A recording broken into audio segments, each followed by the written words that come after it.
Assalamu alaikum wa rahmatullahi wa barakatuh. On continue avec le deuxième cours.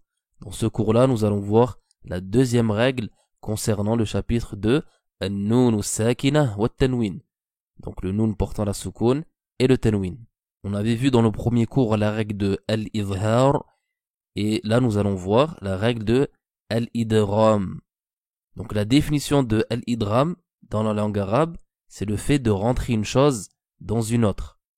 On dira en arabe Adramtul qalama fil haqibati, par exemple, qui veut dire j'ai fait rentrer le stylo dans le sac. Et dans la science du tajwid, c'est le fait de fusionner une lettre portant une soukoun avec une lettre portant une haraka afin de former une seule lettre. Donc on va faire rentrer une lettre qui porte soukoun, donc ici le nun sakina ou bien tanwin, dans une autre lettre qui elle porte une haraka, ceci afin de former une lettre. Les lettres concernées, c'est-à-dire les lettres qui concernent cette règle qui est al-idram, sont le ya, le ra, le mim, le lam, le waw et le nun. Et on a une phrase pour se rappeler ces lettres-là qui est yarmuluna. Yarmuluna. Donc lorsque je retrouverai un nun sakina ou bien tanwin, ensuite, c'est-à-dire à la gauche, je retrouverai une de ces 6 lettres-là, alors j'appliquerai la règle de al-idram, le fait de rentrer une chose dans une autre, une lettre qui porte un soukoun, dans une autre lettre qui porte une haraka, pour former une seule lettre. Al-idram se divise en deux. Idram avec runna, bi-runna en arabe, et la runna, on a dit que c'est le son qu'on effectuera avec la cavité nasale, donc avec le nez. Par exemple, thumma min qabl. Donc ici, on a un idram avec runna qui concerne les lettres ya, nun, mim et waw, qu'on peut réunir dans la phrase yanmu ou bien yumin. Donc ici, nous avons 4 lettres, des 6 lettres de al-idram. Lorsqu'on retrouvera un nun sakina ou bien tanwin, ensuite une de ces 4 lettres, on appliquera un idram bi-runna avec runna. On a ici comme exemple faman ya'mal. Faman ya'mal. Donc ici on voit qu'il y a un nun sakina. S'ensuit la lettre ya. Et la lettre ya fait partie des lettres de yanmu. Donc ici on appliquera un idram bi-runna avec une runna. Ensuite nous avons l'exemple hablum mim masad. Hablum mim masad. Donc ici hablun, c'est un tanwin ici qu'on retrouve. S'ensuit la lettre mim. Et la lettre mim fait partie des lettres de yanmu. Donc on appliquera un idram bi-runna. Ensuite nous avons le mot min masad. Le mot min, on voit qu'il se termine par un nun qui porte as-soukoun, et dans les masahif, dans les copies du Coran, très souvent, vous n'allez pas retrouver la soukoun à proprement dit, donc le signe qu'on connaît. Vous allez plutôt rien retrouver. On verra que la lettre ne porte rien au-dessus d'elle. C'est-à-dire qu'en réalité, elle porte as-soukoun. Donc ici, min, on voit qu'il y a un nun sakina, s'ensuit la lettre mim, donc on a encore ici un idram bi-runna. Hablum mim masad. Et on fait attention à ne pas dépasser 2 temps lors de la runna. La runna durera 2 temps. Donc 2 temps c'est ce qu'on peut calculer par 2 haraka. Par exemple si on dit aba, ici on a 2 haraka. Donc c'est ce qui correspond à 2 temps. Mais la meilleure des choses pour calculer et pour comprendre le principe des temps de al-harakat lors des prolongements ou bien des règles de al-idram ou bien de al-ikhfa, c'est de prendre directement les temps de son professeur. Donc à l'écoute, et ensuite le professeur va nous corriger. C'est meilleur que de se baser sur des techniques. Certains vont dire de lever le doigt, le baisser, d'autres vont dire de calculer une haraka, d'autres vont dire que un temps c'est une demi-seconde, la meilleure des choses, c'est de l'apprendre avec un professeur, donc cette notion des temps, et de se faire corriger par un professeur, et avec le temps et avec la pratique, on va maîtriser le principe de al-harakat, c'est-à-dire les temps. Donc ici on a dit que al-runna durera 2 temps.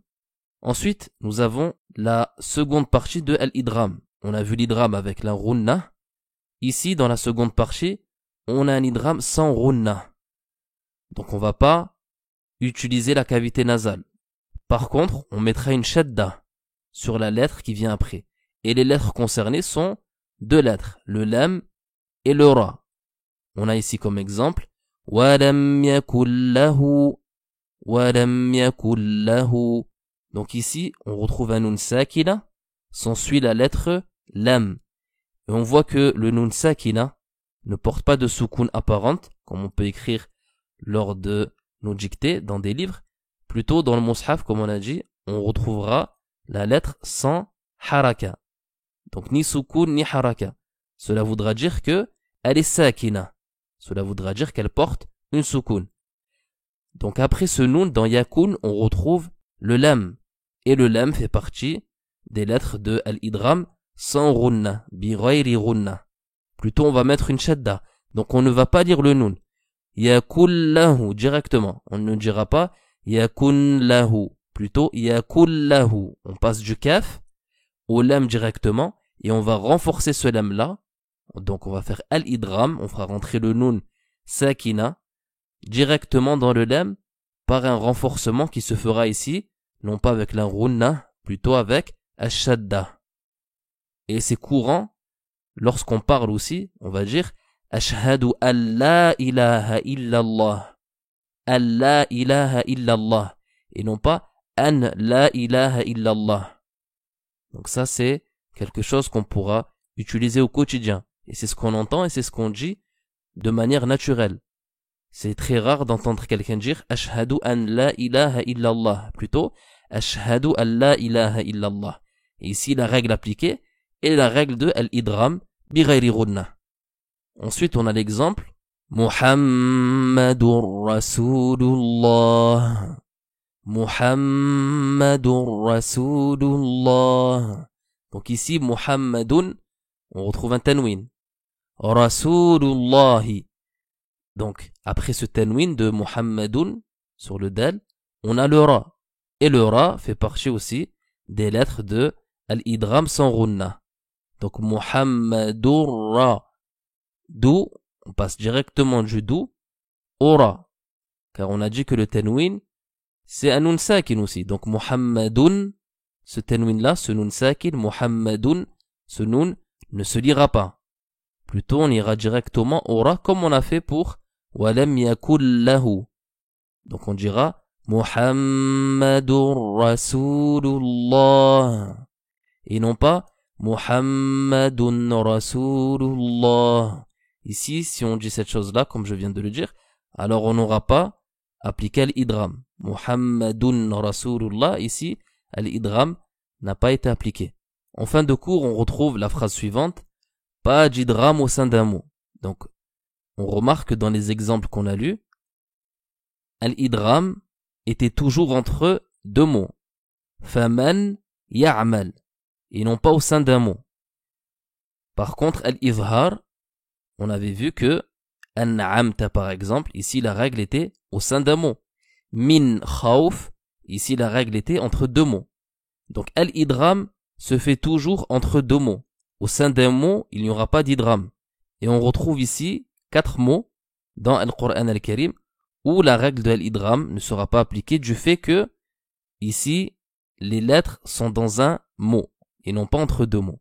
On a le mot bunyan. Donc ici on retrouve un nun sakina, s'ensuit un ya. Ici une personne par ignorance peut dire le ya fait partie des lettres de al-idram avec runna qui sont dans la phrase yanmu et le nun est un nun sakin. Donc ici je vais appliquer la règle de l'idram et je lirai buyan. Donc ici on dit que c'est faux. Pourquoi? Car al-idram se fait entre 2 mots et non pas au sein d'un mot. On retrouve après les mots sinwan, on ne dira pas siwan, ce sera faux. S'ensuit qinwan, on ne lira pas qinwan. Et enfin on retrouve ad-dunya. On ne dira pas ad-dunya. Ceci sera faux. Donc alhamdulillah, on voit que at-tajwid, en réalité, walhamdulillah, c'est simple. Il faut juste comprendre le principe et ensuite pratiquer. Donc après avoir compris la règle, apprenez les lettres qui concernent cette règle-là, ici al-idram. Ensuite, ouvrez al-mushaf et lisez al-Qur'an, la parole d'Allah Azza wa Jal, et cherchez ici la règle de al-idram. هذا والله أعلم وصلى الله وسلم وبارك على نبينا محمد وعلى آله وصحبه وسلم.